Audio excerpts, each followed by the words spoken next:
The NHL season is in full swing, and there's never been a better time to get in on the action. Whether you want to bet an anytime goal prop from Troy Terry or you want to sweat the money line of the San Jose Sharks, our friends at Sign Up Expert want you to do it with one of the best. That is Pettersson. Sign Up Expert is hooking our listeners up with one of the newest and best sportsbooks available in Canada. Pettersson is home to some of the best odds when it comes to betting on the NHL and offers unique markets like virtual soccer and basketball. All you have to do to get started is scan the QR code that's on the screen right now or click the link that's in the description of this podcast. If you thought the Canucks were the best surprise of the season so far, wait till you try Pettersson. Get started with them to place your first bet. Don't walk, run to Pettersson today. Scan that QR code or hit the link in the description to get started and start sweating that Sharks moneyline bet. Always remember to bet responsibly and within your means. You must be 19 plus to sign up with Pettersson. The Jesse Blake Sports Report with Jesse Blake.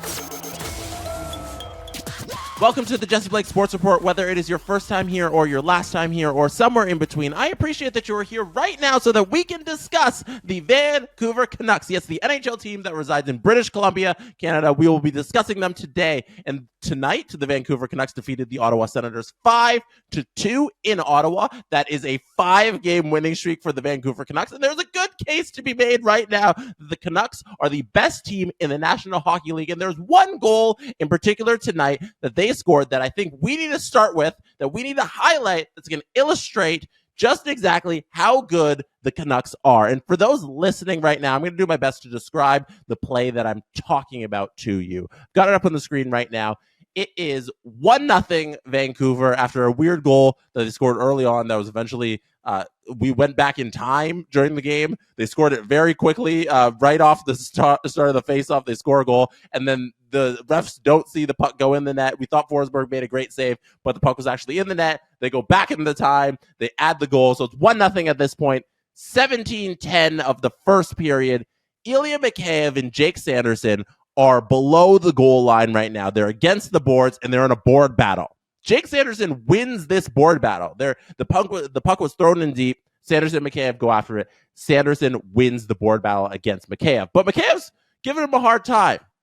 Sanderson then throws the puck around the back of the net, around the back of Forsberg, over to Matthew Joseph. Matthew Joseph gets the puck. He sends it back to Sanderson. When Matthew Joseph got the puck, Pettersson actually crashed on him hard, came at him, so that forced Matthew Joseph to make that play back to Sanderson. That's very important. Sanderson then gets the puck again. Mikheyev's still on him. Pettersson is right next to him, on him again. Sanderson sends the puck up the ice towards Tim Stützle, who then tries to make a play to the middle of the ice. And when Tim Stützle tries to make this play to the middle of the ice, Andrei Kuzmenko is on him. He is on him like a bee on honey.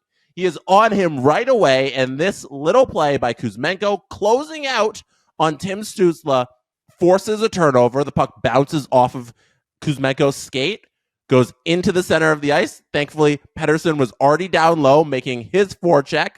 He comes up the ice, grabs the puck, swings it over to Ilya Mikheyev, who finishes the job, and they score a goal. That goal right there. That goal was scored entirely on a relentless forecheck, and that's not something that's necessarily skill-based. Rick Tocchet, head coach of the Vancouver Canucks, who joined through the back half of last season and has a tremendous record with the Canucks since he's joined, has got them playing a great style of hockey, a hockey where they're putting in effort, and they make these effort plays where you had Mikheyev going hard against Sanderson, Pettersson going hard against Matthew Joseph, and then Kuzmenko going hard against Tim Stützle. There's 3 players right there, 3 forwards taking the puck every time the Senators tried to move it up the ice, forcing a turnover, that turnover leading directly to a goal. And this year, that is what Vancouver Canucks hockey is. It's forcing turnovers and then capitalizing on turnovers. And there's a lot of Canucks haters out there right now trying to take away from this style of hockey from Vancouver Canucks fans and the players. Their shooting percentage is so high. It is ridiculous. There's a thing called PDO. It's your save percentage and your shooting percentage, and it's supposed to be 100. And the Vancouver Canucks are like way above that number. They're like 108, and you should be even. So that's how you know you're not getting lucky right now. But like, you just boil it down to their shooting percentage. They're leading the league in shooting percentage in all scenarios. So unblocked shot attempts, regular shot attempts, just their shooting percentage is crazy. So a lot of people are like, this is going to come back down to earth. You know, they can't sustain this, but you can sustain this type of hockey. You can sustain effort. And that is what I like to see out of good teams.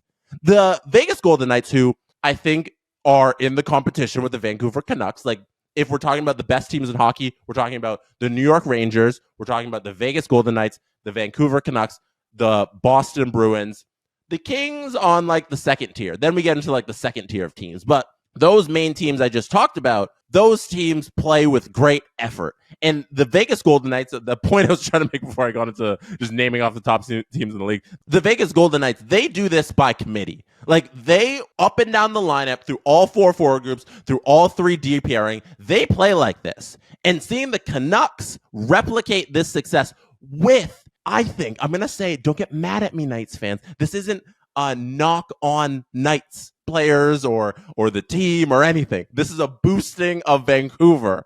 I think the higher end stars on Vancouver are doing more than the higher end stars on the Knights, in that there's a higher ceiling on Pettersson and Quinn Hughes than there are on anybody on the Vegas Golden Knights. I'm sorry. I think Quinn Hughes is a bigger star, and I think that combined with the effort that a team like the Golden Knights throw in there, you have this special team. So I don't really give a bleep about the PDO bender that the Vancouver Canucks might be on, because they have the high-end skill to sustain a crazy bender.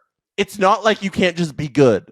You know, you're going to regress to the mean. Okay, you're not going to shoot 1,000,000% all season long. Yes, but you can sustain good hockey with good players throughout a season if you have the high-end skill combined with effort, combined with the most important part of the Vancouver Canucks this season, goaltending. Thatcher Demko right now is the best goaltender in the league. He's faced a ton more shots than the other top-end goaltenders. Him and Swayman right now are 1-2, I think, in the Vezina conversation, but they have elite goaltending combined with very good defense. I think there's little tweaks you can make around the edges. I don't like Ian Cole's game I've seen so far this season. I don't like the little mistakes there, but when you're getting something like your goals against above expected, which is like, so the goals that your opponent is expected to score and then how much they actually do score, when it's -11. So your opponent is scoring -11 goals that they are supposed to score.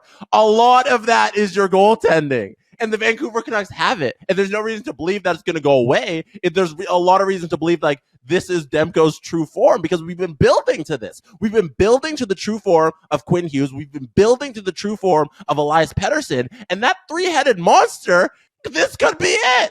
That's the thing. All these players are just reaching their potential. It's not like they're playing above their potential. This looks like Quinn Hughes and who it's going to be. This looks like one of the best defensemen in the National Hockey League, and he's going to be this for 10 years. This looks like Elias Pettersson, one of the best centermen in the National Hockey League, and this is who he's going to be for the next 10 years. By the way, leads the league in points. Brock Besser is second in the league in goals, and Quinn Hughes leads all defensemen in goals, in assists, and therefore points. So these guys kind of just are these guys. There's reason to believe they're going to regress a little. Yes, you probably can't sustain this all the time, but there's no reason to not believe that these guys aren't just elite stars now moving forward.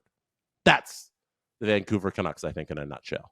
Before I go here today, I just want to do one thing. I want to shout out the New York Rangers. I mentioned them briefly while I was talking about the best teams in the National Hockey League, the best teams to start the season so far in the National Hockey League. Remember, we're 13 games in. Everything can change on a dime. It is a long, long season with a lot of games. But the New York Rangers are off to quite the hot start, and it's been overshadowed by the hot start of Colorado, the hot start of the Vegas Golden Knights, and the hot start of the Boston Bruins and the Vancouver Canucks. And there's been a lot of hot starts, and I feel like the New York Rangers hot start has gone underrated. They're doing a lot of it without Adam Fox. He's been out for the last little bit.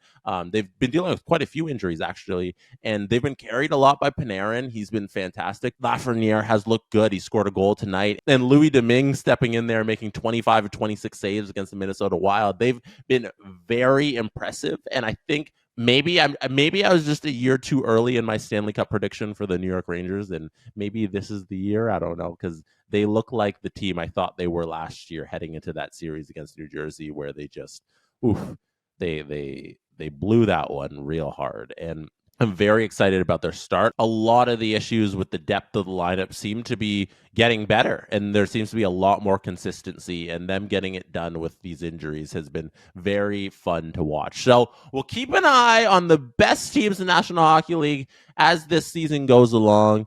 We'll see how the narrative changes with these teams and who emerges and who falls down. It's going to be this has been a fun season so far. I feel like there's a lot happening across the league, and there's so many different storylines. It's hard. You can't talk about them all, obviously, but we'll do our best here. We'll try and talk about all the fun stuff and all the teams at the bottom too. We'll touch on those. So that's it for today. That is it for me. Good night from Toronto. I will see you here next time.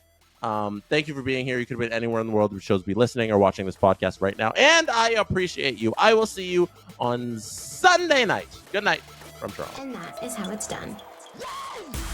The Jesse Blake Sports Report with Jesse Blake. Jesse Blake, the guy that likes to hear his name twice in one sentence. Sure, I know him.